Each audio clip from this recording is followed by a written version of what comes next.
মসজিদে হুমড়ি খাওয়া তো কোনো প্রয়োজন নাই। সগীরা গুনাহ মাপের জন্য কি মসজিদে যেতে হবে লাইলাতুন নিসফি মিন শাবানে? কি বলেন, যাওয়া লাগবে? তাহলে এখনো পর্যন্ত আপনি এই রাতে এমন কিছুই পেলেন না, পেলেন শুধু আবেগ। আবেগ পেলেন যে গুনাহ মাফ হয়ে যাবে, সারা বছর চুরি করেছি, ডাকাতি করেছি, মানে হাইলাইটস করা হয়েছে। এই রাতটা ভাইরাল হয়ে গেছে। কি হয়েছে? ভাইরাল। আল্লাহ প্রতি রাতেই নিকটবর্তী আকাশে এসে ডাকছে আপনাকে, আপনি এক রাতেও সাড়া দিলেন না। একটা রাতকে আমরা ভাইরাল করে ফেলেছি। কেন ভাইরাল করেছি? কারণ এই রাতে আমার কিছু ইনকাম আছে। আমার কোনো মুসল্লি এসে বলবো, হুজুর এক খতম কোরআন আপনাকে পড়তে বলেছি না, কাজে 500 টাকা হুজুর হাদিয়া নেন। আরেকজন বলবো, হুজুর 5 কেজি জিলাপি আনছি, আমার বোন আমেরিকা থাকে, একটু দোয়া করবেন, 1000 টাকা হাদিয়া নেন। কত হইলো? 1500 টাকা হলো। আরেক মুসল্লি আমাদের এই যে ইয়া ভাই, এদিকে তাকান, এটা কি ভাই? সবই ভাই। সবই ভাই এসে কইছে, হুজুর আমার এই ভাটায় একটু আপদ বিপদ বালা মুসিবত আছে, এই 500 টাকা দেন, একটু দোয়া করে দিন। তো কত হইলো? 2000। তো এক রাতে যদি আমার 2000, 3000, 4000, 5000 ইনকাম হয়, তাহলে এই রাতটাকে কিভাবে হাইলাইটস করা লাগে মুসল্লিদের সামনে? এর দায়িত্ব তো আমার, দায়িত্ব তো আপনাদের না। এই কারণে এই রাতকে আমরা কি করে ফেলেছি? হাইলাইটস করে ফেলেছি। রাসূলুল্লাহ বলছে সগীরা গুনাহ মাফ হয়ে যাবে, আর আমি জানিয়ে দিচ্ছি জীবনের সব গুনাহ মাফ। চুরি করেন, ডাকাতি করেন, মানুষ খুন করেন, মানুষের সম্পদ তসরুপ করেন, মানুষের ঘর বাড়ি জ্বালান, দোকানপাট দখল করেন, রাজনীতি করে অন্য পক্ষকে আপনি ঘায়েল করেন, সব গুনাহ এই রাতে এসে খালি একটু হাজিরা দিলেই চলবে, আর কিছু লাগবে না। কারণ কি? কারণ দায়িত্বটা আমার কাঁধে তুলে নিয়েছি। ইনকামটা আপনার না আমার। যার ইনকাম হয় সেই তো একটু বেশি অগ্রগামী হয় নাকি? এই কারণে এই রাতটা আমরা আলেমরাই ভাইরাল করে ফেলেছি। এক শ্রেণীর আলেম, আরেক শ্রেণীর মূর্খ মানুষ, আরেক শ্রেণীর আবেগী মানুষ সারা বছর সালাত আদায় করবে না। মহিলারা বলে যে সারা বছর তুমি নামাজ পড়লে না, অন্তত শবে বরাতের দিন মসজিদে যাও। আবেগ তাড়িত হয়ে জুমার দিনও আপনি আসবেন না, ঈদের দিনও আসবেন না, ওই শবে বরাতের রাতে আপনাকে মসজিদে হাজিরা দিতেই হবে। কারণ মহিলারাও বিভিন্ন কিছু মানত করে রেখেছে। আমাদের যশোর জেলার ভাষা যেটাকে মানসা বলে, তো আমার একটা মানসা আছে, হুজুরির আমি 500 টাকা দেবো, এই 500 টাকাও নিয়ে যাও, আর সাথে করে 5 কেজি জিলাপিও নিয়ে যাও। মানুষ মাসালা খোঁজ করে, হুজুর আমাদের বাজারে একটা ঘোষের দোকান আছে, ঘোষ মিষ্টান্ন ভাণ্ডার, সাতক্ষীরা ঘোষ ভাণ্ডার, অমুক ঘোষ ভাণ্ডার, তমুক ঘোষ ভাণ্ডার, এইসব দোকানে কি মিষ্টি খাওয়া জায়েজ? আমার একজনের ফতুয়া জিজ্ঞেস করছে, আমি কই শবে বরাতের দিন এই ফতুয়াটা জিজ্ঞেস করবেন। এই ফতুয়া কোন দিন জিজ্ঞেস করবেন? শবে বরাতের দিন, যে হুজুর ঘোষের দোকানের মিষ্টি খাওয়া কি জায়েজ কিনা। কারণ শবে বরাতের দিন তো বেশিরভাগ ঘোষের দোকানের মিষ্টি আসে, তাই না? জিলাপি আইজার কাল মুসলমানদের হাতে গেছে, তাই না? আইজার কাল, তাও এখনো মূল মন্ত্র, মূল চাবিকাঠি কিন্তু হিন্দুদের হাতেই আছে, তাই না? জিলাপি তৈরি করা, খামির তৈরি করা, ছানা তৈরি করা, এই মূল দায়িত্ব কাদের? ঘোষেরা। আমরা কিন্তু জানি ঘোষেরাই দুধ দই, ঘোষেরাই ছানা তৈরি করে।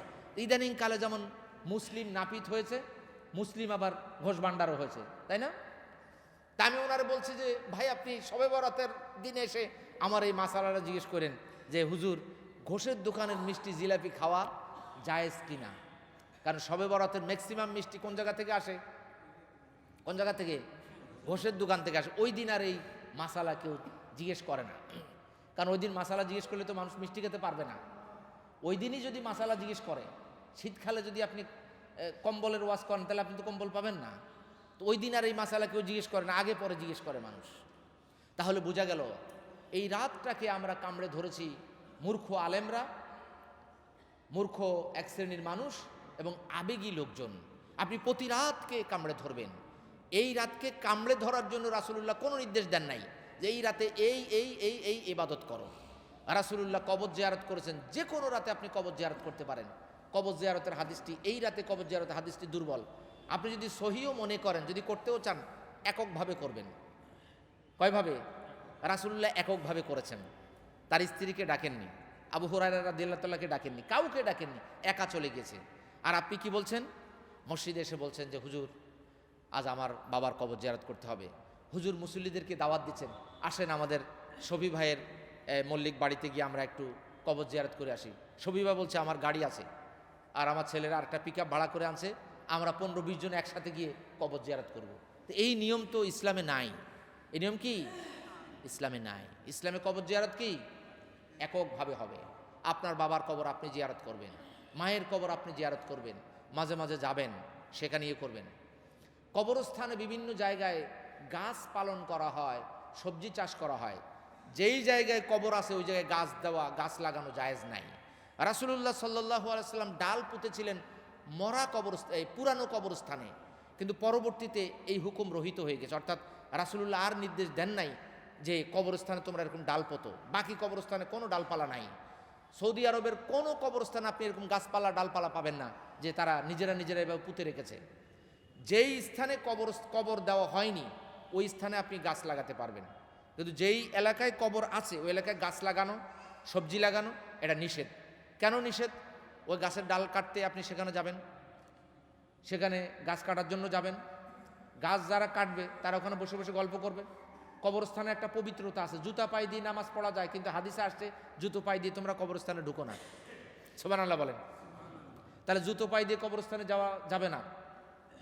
আমার একটা বই আসতেছে খুব তাড়াতাড়ি, বিশুদ্ধ সালাত, 224 পৃষ্ঠা হবে ইনশাআল্লাহ। সেখানে আপনারা জানাজার এই যে ফাতিহা পড়বেন কি পড়বেন না, সানা পড়বেন কি পড়বেন না, সেখানে কবরস্থানের কি আদব, কবরস্থানে নেওয়ার সময় আশহাদু আল্লা ইলাহা ইল্লাল্লাহ এটা পড়বেন কিনা, মিনহা খলাকনাকুম ওয়া ফিহা নুঈদুকুম পড়বেন কিনা, সব বিস্তারিত দেওয়া আছে ইনশাআল্লাহ।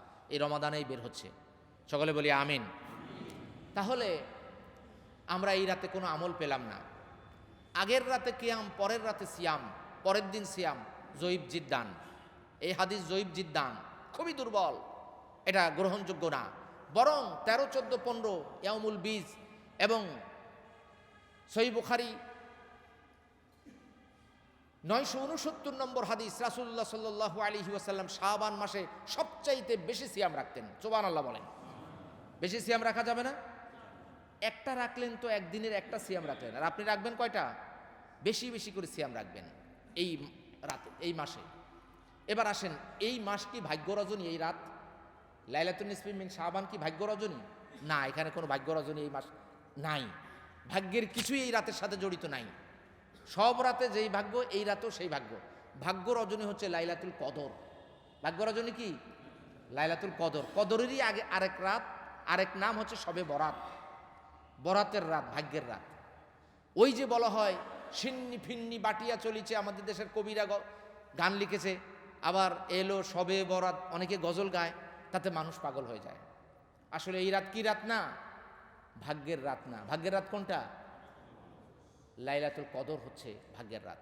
তাহলে আপনি আজকের আলোচনায় কি পেলেন?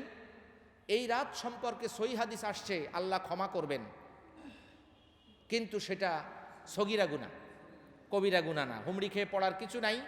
ভাইয়ের হক ঠকান, বোনের হক ঠকান, সুদ খান, ঘুষ খান, কোনো ক্ষমা হবে না। এই রাত কোনো বরাতের রাত না, ভাগ্যের রাত না।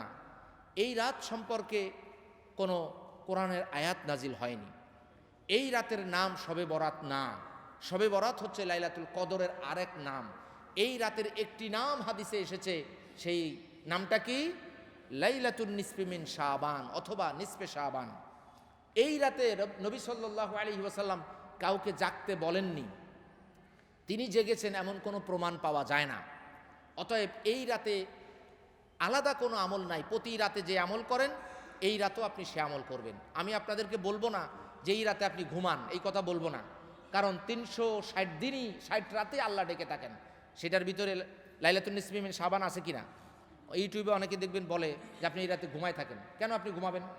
প্রতি রাতে যেইভাবে ইবাদত করেন এই রাতেও কি একইভাবে আপনি আল্লাহকে ডাকেন, ইবাদত করেন।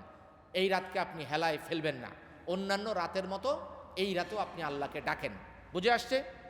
তাহলে এই রাত নিয়ে আমাদের যেই একটা আবেগ, আগ্রহ, সেটা ভাইরাল হওয়ার কারণে, এবং গুনাহ মাফ হয়ে যাবে, ভাগ্য খুলে যাবে, আপনার রিজিক এসে যাবে, এই সমস্ত কথা আমরা মানুষকে অতিরঞ্জন করে বলে ফেলেছি।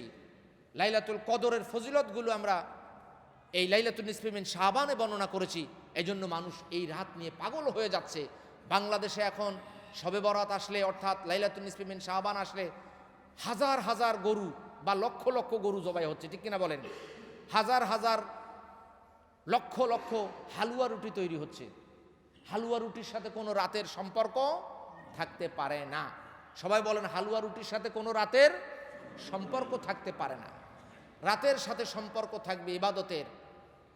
রাসূলুল্লাহ সাল্লাল্লাহু আলাইহি ওয়াসাল্লাম তিনি রাত জাগতেন, নিজে জাগতেন, পরিবারকেও জাগাতেন। নবী সাল্লাল্লাহু আলাইহি ওয়াসাল্লাম প্রতি রাতেই তাহাজ্জুদ আদায় করতেন। যদি রাতে আদায় না করতে পারতেন তাহলে দিনে 12 রাকাত আদায় করতেন। সুবহানাল্লাহ বলেন। অতএব আমি আপনি হেলাই খেলাই কোনো রাতকেই ফেলে দেব না। লাইলাতুন নিসফি মিন শাবানের ব্যাপারে আমি খারাপ ধারণা রাখবো না, ভালো ধারণা রাখবো। কারণ প্রতিটা রাত কার? সবাই বলেন প্রতিটা রাত কার? আল্লাহ। তবে অতিরঞ্জন করা, বাড়াবাড়ি করা, এই রাত নিয়ে আবার ছাড়াছাড়ি করা, বাড়াবাড়িও করব না, ছাড়াছাড়িও করব না। এই রাতকে নিয়ে অতিরিক্ত অতিরঞ্জনও করব না, আবার এই রাত কিছুই না এটা বলবো না। কারণ প্রতি রাতেই আল্লাহ কি করছেন? ডাক দিচ্ছেন। এই রাতেও কি করছেন? একইভাবে আল্লাহ ডাকছেন, বান্দা আসো। আরও অতিরিক্ত হাদিস আসে আল্লাহ ক্ষমা করবেন, সগীরা গুনাহ ক্ষমা করবেন। যে বলা হয়েছে ইল্লা আলী মুশরিকিনা ও মুশাহিন, না, মুশরিক মুশাহিন না, যে কোনো কবিরা গুনাহ। এটা মুশরিক মুশাহিন দিয়ে বোঝানো হলো যে কবিরা গুনাহ, যত ধরনের কবিরা গুনাহ আছে সব ধরনের কবিরা গুনাহ থেকে যদি মানুষ বিরত থাকে আল্লাহ সগীরা গুনাহ এমনিতেই মাফ করে দিবেন। সুবহানাল্লাহ। আল্লাহ তাআলা আপনাকে আমাকে এই লাইলাতুন নিসফি মিন শাবান বুঝার তৌফিক দান করুন। সকলে বলে আমিন। ইসলাম বুঝতে হলে মধ্যম পন্থায় বুঝতে হবে। কোন পন্থায়? মধ্যম পন্থায় বুঝতে হবে, একেবারে মধ্যম পন্থায়।